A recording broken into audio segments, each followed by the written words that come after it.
सावित्रीबाई फुले जी अमर रहे, अमर रहे। सावित्रीबाई फुले जी अमर रहे, अमर रहे। सावित्रीबाई फुले जी अमर रहे, अमर रहे। सावित्रीबाई फुले जी अमर रहे, अमर रहे। सावित्रीबाई फुले जी अमर रहे, अमर रहे। फुले जी अमर रहे, सावित्रीबाई फुले जी अमर रहे, अमर रहे। चढ़ाओ सर।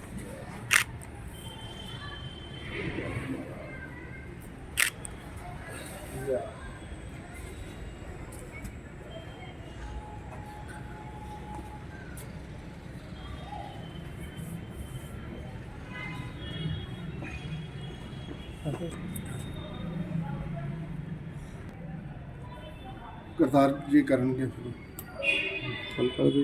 अब है। और 3 जनवरी का दिन बहुत हमारे लिए, भारत की महिलाओं के लिए नहीं, पूरे भारत के वासियों के लिए बहुत ही महत्वपूर्ण है। क्योंकि 3 जनवरी को इनका जन्म हुआ और माता सावित्रीबाई फुले जी ने जीवन की ज्योति को जगाया। ख़ासतौर पर जो हमारे पिछड़े वर्ग की महिलाएं, उनको तो तालीम के बारे में सोचने का भी हक नहीं था। और ज्योतिराव फुले जी ने पहले खुद शिक्षा ली और फिर अपनी धर्मपत्नी को शिक्षित किया और फिर उनको प्रचार करने के लिए, बच्चियों के स्कूल खोलने के लिए प्रेरित किया। मान जाइए कि उस वक़्त जब ये स्कूल के बच्चों को पढ़ाने के लिए जाती थीं, इन पर तरह तरह के लांछन लगाते थे और इनको फिज़िकली असॉल्ट करते थे और इनके शरीर पर गोबर मट्टी वगैरह फेंकते थे। और हमारे जितने भी भाई बंधु हैं वो मजाक उड़ाते थे उस वक़्त। आज इनकी कुर्बानियों की वजह से ही हमारे भारत में महिलाएं जो हैं बड़े बड़े उच्च पदों पर हैं। भारत की प्रथम महिला राष्ट्रपति है और इसके अलावा भारत की प्रथम महिला इंदिरा जी प्रधानमंत्री भी रहे। और उनके अलावा फोर्सेस में, विज्ञान में, ज्ञान में, यूनिवर्सिटीज़ में, सियासत के मैदान में और बहुत बड़ा योगदान है। ये सब इनकी मेहरबानी है। 3 जनवरी है और 3 जनवरी को पूरे भारतवर्ष में सावित्रीबाई फुले, माता सावित्रीबाई फुले का जन्मदिन मनाया जाता है। उनको प्रकाश उत्सव बड़े धूमधाम से मनाया जाता है।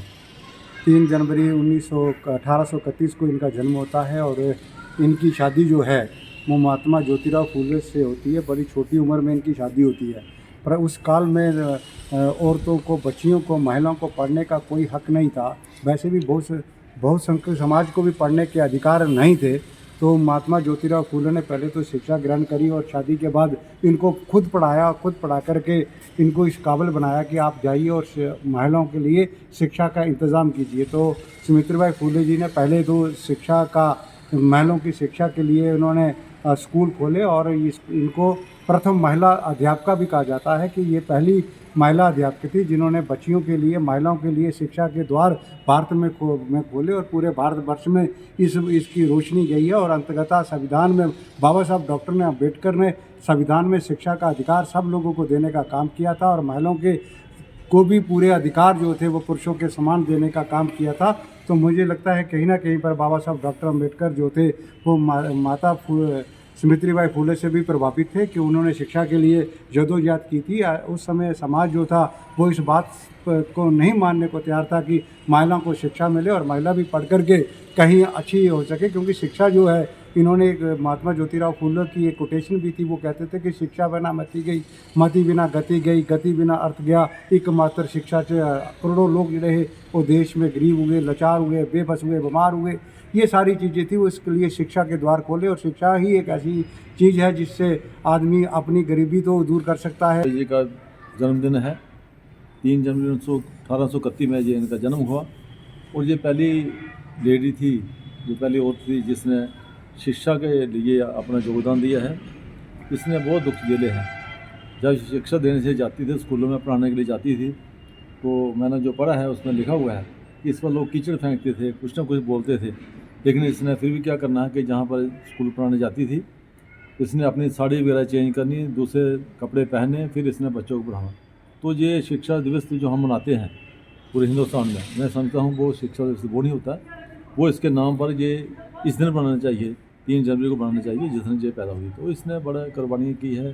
तो शिक्षा के लिहाज से आप देखा जाए तो आज समाज में लोग आगे बढ़ रहे हैं, चाहे वो SC ST OBC हैं तो आगे बढ़ रहे हैं, तो उनकी देन है शिक्षा है। शिक्षा के माध्यम से लोग आगे बढ़ रहे हैं। तो मैं कोशिश करूँगा इस दिन हम इनके बनाए हुए स्कूलों पर चलें और बच्चे को शिक्षित करें, घर में बच्चे को पढ़ाएं अपने समाज में, ताकि लोग हमारे आगे में तरक्की करें।